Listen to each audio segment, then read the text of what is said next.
Okay, and we are back. So first is the athlete presentation for the women's epee fencers. First we have Rylie Rueda from University of the Incarnate Word.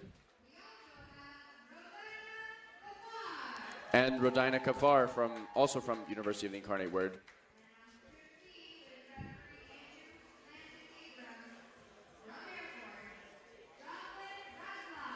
And we have Jocelyn Ratzlaff from the U.S. Air Force Academy. And Hanna Lee from Stanford. And you see that Stanford is very enthusiastic about this. And out come the men's Sabre semifinalists. And for this round, for men's Sabre, we're going to have one of the top women's Sabre fencers, Leanne Singleton-Comfort, commentating with us. It's great to be here. So first we have Shawn Kim, who came into the region seeded 4th, against Noah Matricciani, who came into the region seeded 1st, and their seeds were flipped yesterday. And on the other strip we have Justin Park from UCSD. And Brendan Barber from UIW, with some very enthusiastic fans. So based on the way that things went yesterday, we're going to start with Shawn Kim and Noah Matricciani on the A strip. I think that will be a really exciting back and forth bout. Absolutely, they're both really fast. This is also like a not quite a David versus Goliath thing, but I think that Shawn Kim is like 6 or 7 inches taller than Noah is. So height will definitely play a role in this bout. It's also a righty versus a lefty. How do you feel about righties, fencing righties or lefties in Sabre? Is that something that you take into consideration at all? You know, righties don't always fence lefties, but lefties are always used to fencing righties. So that can be a little tricky. The blades can kind of crash into each other a little more often. Yeah, that's true, especially when they're both going straight forward, because the angle where they're both extending is just right in line with the other person. Right.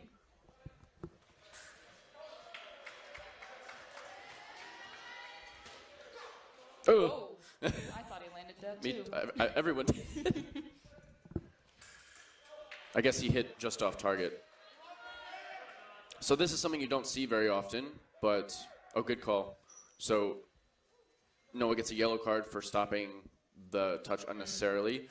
In foil and epee, it's more acceptable to do that because the attack is a much less powerful position to be in. But in men's Sabre, you score about 70% of your attacks, which is a pretty high number. And so if you take right of way, wow, nice touch. If you take right of way away from someone, it means a lot more. So what you saw right there is called a wrist pick, where Noah actually missed his attack, and on the way back, he just barely flicked Shawn on the wrist, which is something you usually see from taller fencers. Very strong footwork off the line from Noah. Yeah. He seems to have a lot more control of the first zone than Shawn Kim does to this point. And there's another nice touch. I think Shawn needs to be a little bit more aggressive with his footwork. He seems to be a little bit passive compared to what Noah is doing right now. It looked like at that time he changed up. Try to go on offense. I'm not sure what Noah was just asking about. He may have been telling the referee to look for something specifically or asking for clarification on the call. Conversation between the ref and the fencers is something that happens a lot in Sabre. It's an art, right? Started a little early. Yes, he started a little early. And because of what we were saying about the attack being so strong in Sabre, if you start early, usually in Sabre, the first time it happens is just a warning, which isn't anything. The second time is a yellow card, which is a penalty. Oh, that was nice. That also doesn't mean anything, but it's a precursor because the next time you get a penalty, it's a touch against you. And that was a nice long attack. He's making his footwork a little more aggressive. That time, the pull was a little bit weak. He did get Noah to finish the way he wanted, but because he didn't move backwards correctly, he still was like just barely clipped. Yeah, in Sabre, the attack in the middle is so important so you can set up all the rest of the actions. And I think Noah has that going for him right now. Yes, that's a good point. Because he's controlling the first zone so well, he's usually able to get the attack outside the first zone, although that time he was not. Nice pull. That was a much more correctly executed action. And another wrist pick. Wow. Stop cut. Yeah. Stop cut, wrist pick, exit counterattacks. We have a lot of terminology for the same thing in this sport.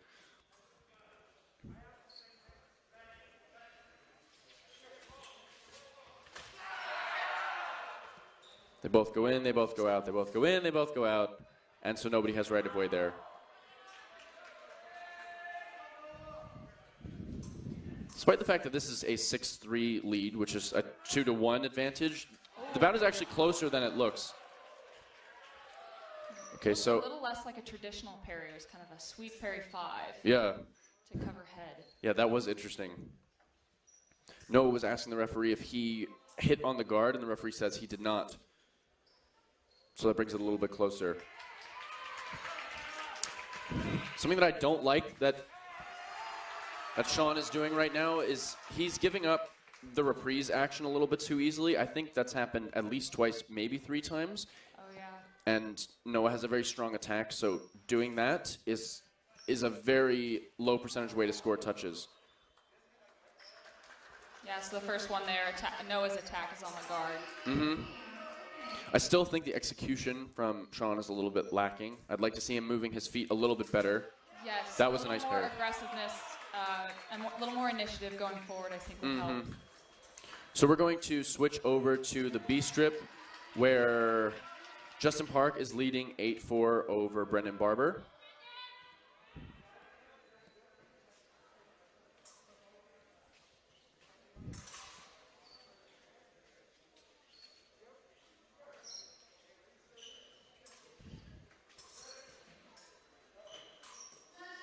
Coming into the bout, Barber was seated very low. I think he was the 5th from the last seed, but he had a phenomenal day yesterday and ended up finishing 3rd out of the pool.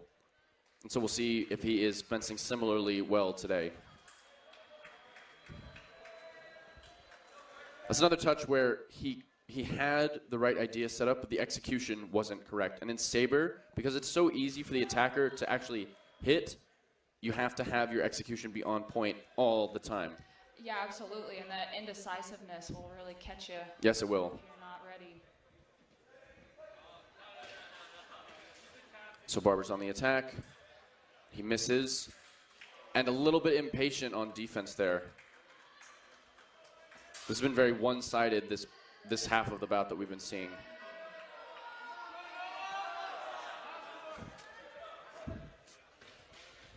He gives up the reprise situation there. And Justin does not miss his attack.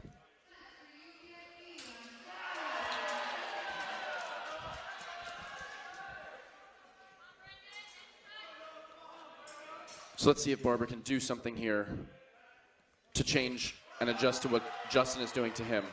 Yeah, I think he needs a footwork change off the line.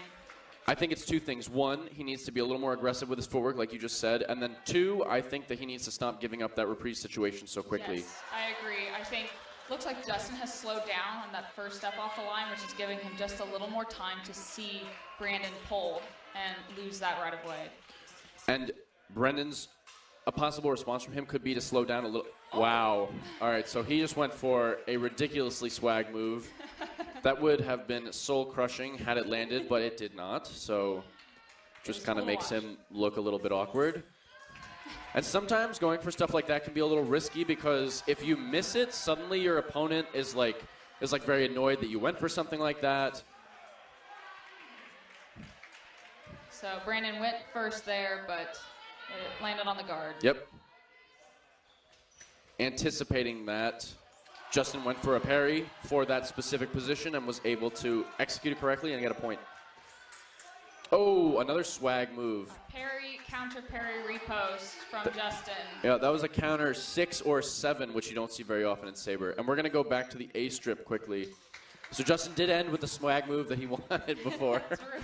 Wasn't the one we saw him try to do, but it was still nice. He scores 11-9. Yeah. For Noah. Oh. That time the pull was executed better than it had been in the past, but Noah, anticipating that he was going to be pulled short, took an extra step and was able to still hit him. Yeah, Noah even extends that blade pretty far out, but then corrects himself to continue with the attack. That was very nice. Justin made it look like he was walking forward, kind of off balance or off guard. Noah lunged into that, but Justin stopped just at the last second and was able to get the touch.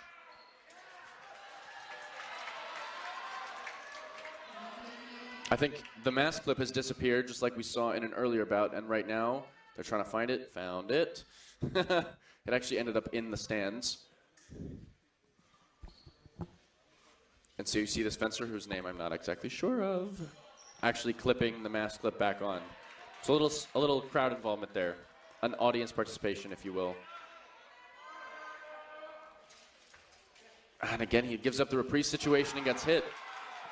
In that situation, if you're going backwards, which does sometimes happen, you should at least throw out a fake or something to try to discourage the person from attacking you. But he's not really doing any of that in the beginning. He's just moving backwards and letting the other person take right of way right now. Nice parry. You know what I think would really work against Noah here is Tell me. a moving parry. So Coming forward. Coming forward in the middle, because he's kind of extending that blade out. Very early. So catching that blade as you're moving Oh! would be helpful. So that time, Noah takes a parry, but Justin just left his long arm out there, and Noah didn't execute his repose correctly and got timed out. Oh, again. Ooh! Could have been attack. If it was too light, it would have been attack. Yes, it would have been. That was a very interesting mix-up because, like I was saying before, he was just giving that situation up, and he was going backwards so easily. But this time, he stepped in with a counterattack, which is very different from what he had been doing in the past. Attack and preparation. As seen with the hand. So he took a risk there and tried to guess that Noah was going to go backwards. And so he took an extra step. Noah lunged into that, and then he got hit and lost the touch.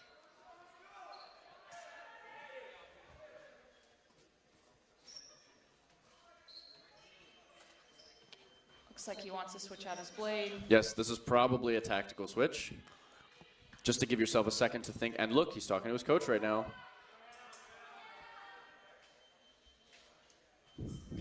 Second to wipe your feet, plug the blade back in. Clear your head.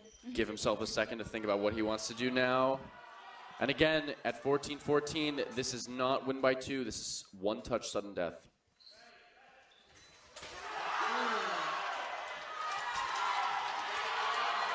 So the referee, I think, saw Noah's hand go out first, but then it pulled back, in which case Shawn hit in that timing, in that correct timing, so he got the point.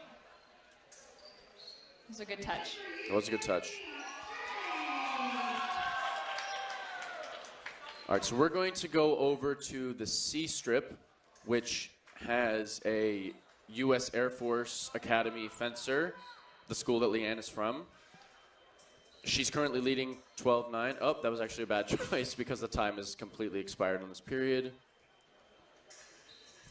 Oh, nice touch at the buzzer, basically. Yeah, I think 74 milliseconds. Yeah, and now we're done. So we're going to go over to the D strip while they take their break. And so the score here is 10-10 with 11-10 with 2 minutes and 17 seconds left in the second period. And it looks like both fencers have received a yellow card already. So again, Epee is a little bit slower. These fencers are actually both international. Ghaffar is from Egypt and Rueda is from Argentina. You can see on the side of Rueda's mask and on the back of Gaffar's jacket. And a nice parry repose from Rueda there brings her up to 12-10. And a two-touch lead isn't that significant in Epee, but you are getting to a point close to the end of the bout, and the closer you are to the end of the bout, the more those touches will mean. I feel like when you are leading the bout in Epee, you can much more Nice touch. try for double touches Yes. at that point. And because Epee is the only weapon where if you both hit, you both get a touch, the defender has a huge advantage in that if they're being attacked, all they have to do is hit at the same time, and it will be... It basically is nothing done for the attacker, but the defender gets one touch closer to winning the bout. That was a nice closeout. Yeah, 2 of those in a row. So 12-12 with 1 minute and 42 seconds left in the second period. Rueda seems like a slightly more aggressive fencer. When she was up, she started going backwards. Oh, a third pair of riposte in a row. And that was a really nice riposte because Rueda got too close for Ghaffar to extend with a full arm, so she actually had to contort herself a little bit and hit like around her body, which was pretty cool. Because in Epee, you have to hit with that point. Mm-hmm. Nice touch by Rueda. This is a pretty fast-moving Epee. Yeah, I was just going to say the same thing. Normally in Epee, they take a lot more time to set up or prepare their touches, usually like 20 or 30 seconds per touch. But these two are just kind of going at it. Another pair of riposte. I think Rueda needs to be a little bit more careful when she's attacking with straight actions because Ghaffar has parried 4 of the 5 straight actions that we've seen her do. Yeah, and hasn't really... Go ahead. No, you first. Actually, that was the thing I just said she should do. A nice adjustment by Ghaffar. And again, some camaraderie from the athletes. And so we're going to switch back. Teammates. Oh, fair enough. I forgot about that. They're both UIW. So now we're going to switch back to the C strip, where Ratzlaff is up 13-11 on Lee. And this is the first time we've seen French grip fencers in foil and epee. You have the option of what kind of grip you're going to use. Either a pistol grip, which looks like you're holding the pistol of a gun, or a French grip, which offers you a little more distance, but slightly less strength and control. And so there are trade-offs for each of them. You will see less parries in a bout like this and more counterattacks. Nice touch. Yeah, she really made her opponent think that she was going to go for toe touches and then went higher. Yeah, she did. That was Change of line. That was a nice fake. So that brings us to the end of our women's epee and men's saber round. And so we've got Ratzlaff from USAF and Ghaffar from University of Incarnate Word for the women. And for the men, we have Shawn Kim and Justin Park, 2 UCSD fencers in the final of the men's saber. So we're going to take a quick break now, and we'll be back in a little while with the men's epee final. Thank you, Leanne.